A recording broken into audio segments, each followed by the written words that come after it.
Hello, and welcome to the July 2018 edition of Community Focus, presented by the Friends of MCTV.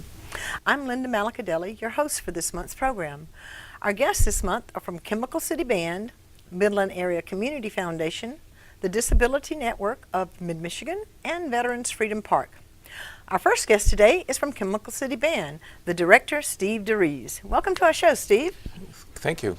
It's good to be here. Good. I'm glad you could join us again. Please tell us a little bit about who and what the Chemical City Band is. Well, it's a band that's been going it's our 109th season. We started in 1910. It was known as the Midland City Band at the time. And then in 1920, the name changed to Chemical City Band. We provide free concerts for the public every Wednesday night at 7:30 in the Central Park Nicholson Gunther Community Band Shell. Long name. Yeah.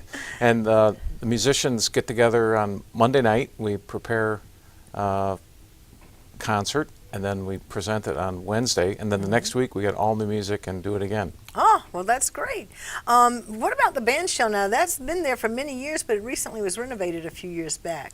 What did they do to that? Well, it included upgrading the storage area where we keep all our stuff, and it also has a graffiti-resistant coating on it. It's kind of slick, so that the paint won't stick to it. So it looks really nice and shiny and white, good. like all the time. And it stays clean. Yeah, it does. That's great.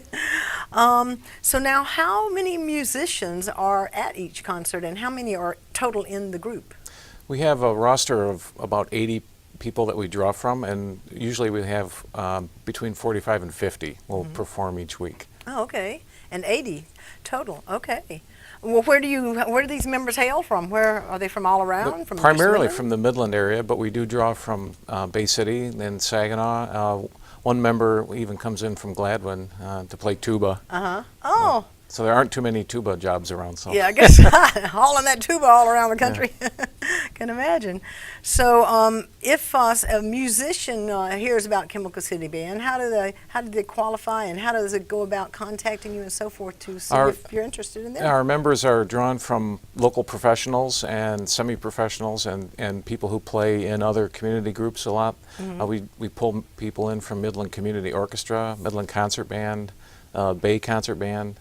And if someone is interested in performing, they could contact me at my phone number or email. Okay. It'll be listed. We'll put those up in the graphics. And then we'll have a chance to maybe give them a little interview and see what their experiences have been. And sometimes we'll have them play a little audition for us. Oh, good, good.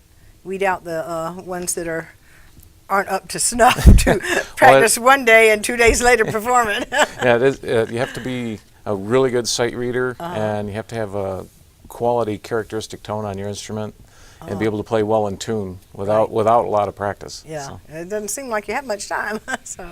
Well, what you said, the band concerts are held in the Nicholson Gunther Band Shell. Now, when are they? And is there a charge? They're free. They're open to the public, and it's every Wednesday night from June 20th through August 1st. Okay. And that will include the 4th of July. We'll wonderful. do that because that falls on a Wednesday this year. Okay. So. I bet there'll be some special music then? Yes, a lot of patriotic pieces for that one. For the other concerts, we try to draw from what's popular, maybe some movie music, some medleys. This year I'm making a focus of doing folk songs, a lot of folk songs from around the world. Oh, good. So we'll have one piece that's variations on a Korean folk song, and then there's another collection of folk songs from Sweden. And I've got one scheduled from Bosnia. Oh, wow. That's a very beautiful piece. And so we're trying to take a little world tour with folk music. That sounds like a great lineup for the summer. People just show up? Are there any, since there's no charge or anything like that, are there any do you have to make plans ahead of time? No reservations? It's No, in the you park. don't need reservations. Yeah.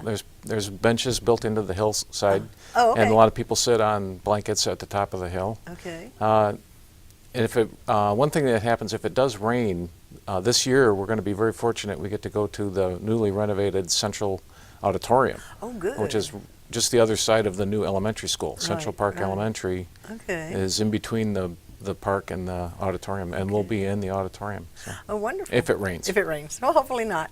Now, you have one guest artist you were talking about to me one time. Who is it? Barb Jacques? Barb Jacques Jacques? is a retired Midland Public Schools music teacher, and she has performed with the band as a guest vocalist before, and we're going to ask her to come back. She's agreed to come back. We haven't scheduled the date for her yet, Right. or her piece. So she and I have a meeting coming up, and we'll select a collection of show tunes from one of her favorite shows. Oh, good. And then get it put together with the band. Wonderful. Well, it sounds like a great concert season for Central Park, for the band in Central Park, Chemical City Band. We appreciate you joining us today and sharing Chemical City Band's summer schedule with us. Thank you very much. And I just want to say thank you to the community and all the area foundations and Charter Communications for their generous support in keeping us going, getting us started as a nonprofit and then keeping us going. Good. It's a great contribution to the community. Thank you so much. Please stay tuned for our next guest from Midland Area Community Foundation.